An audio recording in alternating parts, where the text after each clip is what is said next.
What's up everybody, I'm Cool Goldfinch and welcome to Poke Theory, bringing you some more news on Pokemon Omega Ruby and Alpha Sapphire. On Saturday, the official Pokemon YouTube released the first gameplay footage of the games, and I want to show that to you guys real quick whether you've seen it before or not. Here it is.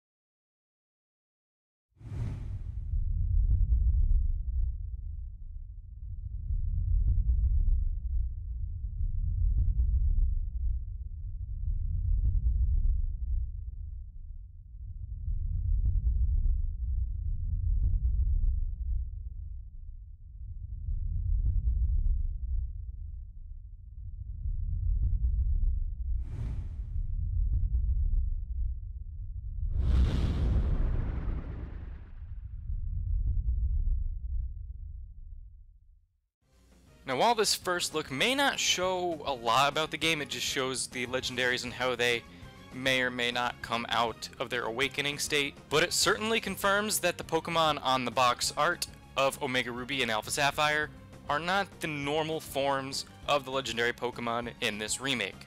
Now, whatever their forms may be, it might be some kind of a power-up. I've heard that numerous times, that it might be some kind of different kind of power-up from the Mega Evolution because they look so similar to their original version. But I still am an advocate of the Mega Evolution theory just because, you know, when it comes to legendary Pokemon, you don't really want to mess with the form too much. The Gen 3 legendaries, along with their themes, were very iconic, and I don't think they would want to go messing with their looks too much. You obviously want to make them cooler and fit with their new names. If you haven't seen my breakdown of that, go ahead and click the annotation right here where you can go see my breakdown of the original reveal trailer. But if you've already seen that, you know what I'm talking about. And that's why I think that these Mega Evolutions make sense. And now what you can't really see on Kyogre, and this is really my proof for that, is that here's a better HD picture of what the Kyogre on the box art looks like. People are saying that that's like the yellow spots on it are like highlights, but it looks like it's clear or something, and some kind of energy is going through the inside of Kyogre somehow. That for me, like, it just seems like that would be something a Mega Evolution would have. Now, I don't see any really big changes on Groudon other than its line design, and maybe it looks a little bit more angry, but you never know. They might change it up a little bit by the end of the design period, because they still have 6 months left in which they can change and alter the game. And that's another thing I wanted to bring up. It says the game footage is not final, and I doubt it will look the same in the final game. The reason being is because Groudon comes up out of water. Now, neither of these Pokemon start out fully submerged, which makes sense because in the original games they weren't even fully submerged. But then again, I don't think they really had the graphic capabilities to do that back then, so we can really just exclude that they might have been half submerged in whatever liquid they were in. But that doesn't really matter. They were sleeping in whatever, the lava, the water, they were sleeping, they weren't awake. The scenes that they show in this reveal are most likely the scenes from when both of the legendary Pokemon wake up from their sleep once you bring them the red orb and the blue orb. And it just struck me as weird that Groudon was coming up out of the water. Now, it makes more sense if you look at the animation around Groudon.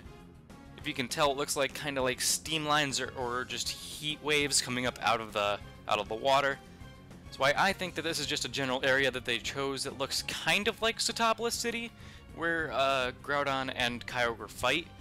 So maybe that's what this scene will turn out to be, but because they're facing in the same direction, I doubt it. Maybe if they were facing opposite directions and there was more of like a town setting around, because that's what Sootopolis was. It was in the middle of a submerged volcano. But because it's mostly open and there's only like one mountain in the distance, I'm guessing it's for when you awaken these Pokemon, or they just chose a random general setting, but I still think it's for when they're awakening, not when they're battling in Sootopolis. I can't wait for that scene, though. I hope they show it as a trailer thing. That would look super cool, and I want to see that so bad.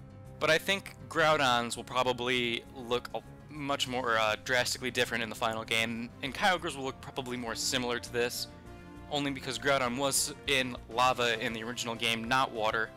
And it would make sense that the heat lines and steam would be coming out of lava rather than hot water, and it doesn't seem like Groudon would want to live in the water anyway. I just think they chose this as like a general location that's the same for both of these Pokemon, just for them to show off for us. And this also hints towards that they're not completely done with every area in the game, which means that they probably still have to finish up remaking or building parts of the final pieces of the game. because you don't get to visit these creatures until you're pretty much finished with all of the gyms. You find them, I think if I'm right, before you beat the 8th gym leader going on to the Elite Four, and that's almost to the point of the post-game, so I'm guessing they have very little of the post-game setup and probably very little of the end-game setup, so I'm guessing that they just chose this. They wanted to show us what the games will look like, what the games can possibly do graphics-wise, and I'm really excited to see what the Rayquaza scene will look like in the fight scene between Groudon and Kyogre, and what they could possibly do with that to make it even more epic than it was in the Game Boy era. And while we might not be able to get too much information from this reveal trailer, I don't think we really have to worry about lack of information for too long. It does say at the very end of the trailer, it says more to come, which means that they're probably going to have a couple more, I would guess at least 3 more gameplay reveal trailers. Maybe a little exposition, maybe 5 minutes of gameplay. I don't know, that's probably expecting too much. Maybe a minute of gameplay, hopefully. Maybe we can see a battle, some Pokemons, a town layout, something. I don't know what they're going to release next. I'll be sure to keep you guys updated.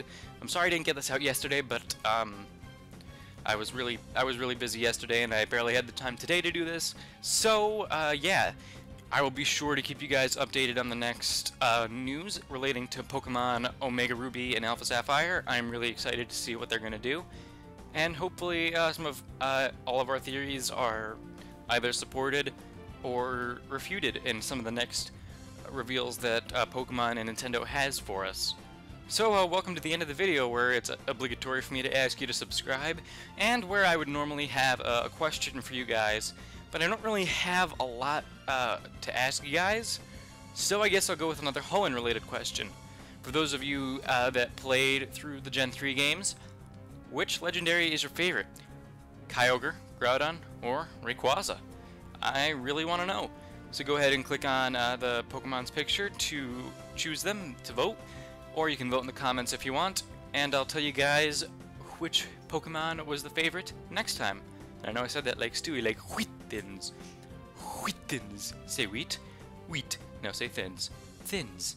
Now say Wheatthins. Wheatthins. Love that. Anyway, thank you all for watching. Hope you're having an awesome day, and I will see you guys next time. Bye.